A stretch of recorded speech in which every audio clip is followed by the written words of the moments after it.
እንደው ቤተክርስቲያን ሄዳችሁ ምን ልታዩ ነው የምትሄዱት? ቤተክርስቲያን እንደው ቁሜ ብጠይቃችሁ እዚያ ውስጥ የቄሶችን ክብር አትዩ፣ ግድ የለም።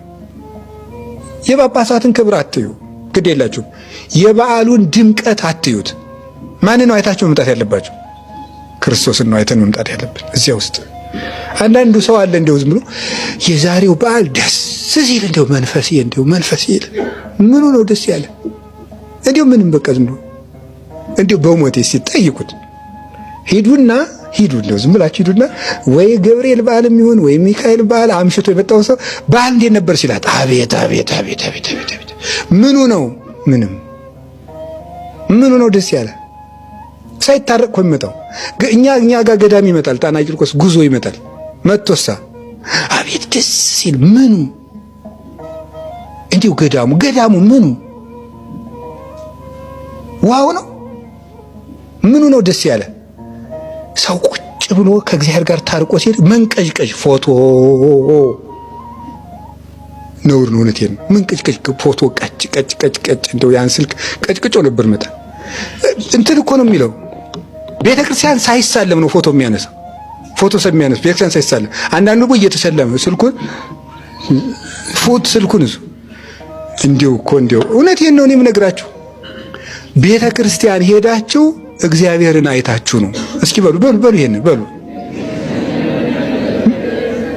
አዎ ቄስ ልታዩ አትሂዱ። አቤት አባ ገሌ ሲቀድሱ ድምጻቸው፣ አቤት መርጌታ ገሌ አቤት ድምጻቸው። እሳቸው ከሌሉ እኮ ይከፋኛል። ሌላ ደብር ነው ለውጭ ማረፍት ይላል። ለምን ተዋንት ሰውዬ ቄስ ገሌንም መርጌታ ገሌንም አባ ገሌንም ብላ አልሄድክም? ማንም ብለን ሄድከው? እግዚአብሔርን ብለን ሄድ። ድምፀ ጎራናው ይቀድስ ምን ጨነቀ? የቄስ ገሌ ስጋ ይሰጥህ፣ የሚሰጥህ አምላክ ነው። አዎ የቡታንታ ያደረገው ገበሬ የሚቀድስ ኧረ እንደውም የነሱ ነው ጥሩ ቅዳሴው። እውነት ነገር ይሄ የገበሬው ቄስ ማምላክ ወርቅ ነው። ዕጣኑ እኮ እንደው ዝም ብሎ ስንት ነው እኮ ርቆ የሚሸጠው። ያ ዝም ብሎ በቃ ምንም ሲያርም ቆይቶ ገበሬው ተጣጥቶ ወደ 6:30 እኮ መጥቶ ቅዳሴ ሲገባ ነፍስና ስጋ ነው የሚያስታርቀው። እንግዲህ ቅዳሴው በቃ ነው እንደዚያ ነው። በጣም ማንም ይቀድስ ማንም ይሁን የሚያስጠላችሁ ቄስም ይሁን የሆነ ቀን ያረባ ነገር ሲያደርግ የነበረ ጳጳስም ይሁን ምን ጨነቀ አንተ? እዚያ ውስጥ የጳጳስ ክብር ልናይ አልሄድንም። እዚያ የማንንም ክብር መሻሻጫና መለዋወጫ አይደለም። እዚያ ውስጥ እኛ ልናይ መጣ ነው የክርስቶስን ስም ነው። አንዳንድ ጊዜማ እግዚአብሔር በሚያውቀው የኛ የስም ድርደራ ራሱ እግዚአብሔር እንዳናይ አድርጎ ይመልሰናል። ክቡርነታቸው በሳቸው ቅድስና፣ በሳቸው ልልና፣ በሳቸው ጸሎት፣ በሳቸው እንደውም ስንባባል በቃ ሰው ብሽቅ ብሎት ይመለሳል። እንደው እግዚአብሔር ይቅር ይበለኝ። ግን እናንተ ይሄን አትዩ ነው። ገባችሁ? ሄዳችሁ አይ ተሞጋገሱበት አትበሉ ነው። እሱን ትታችሁ አይናችሁን ማን ላይ ማድረግ ነው?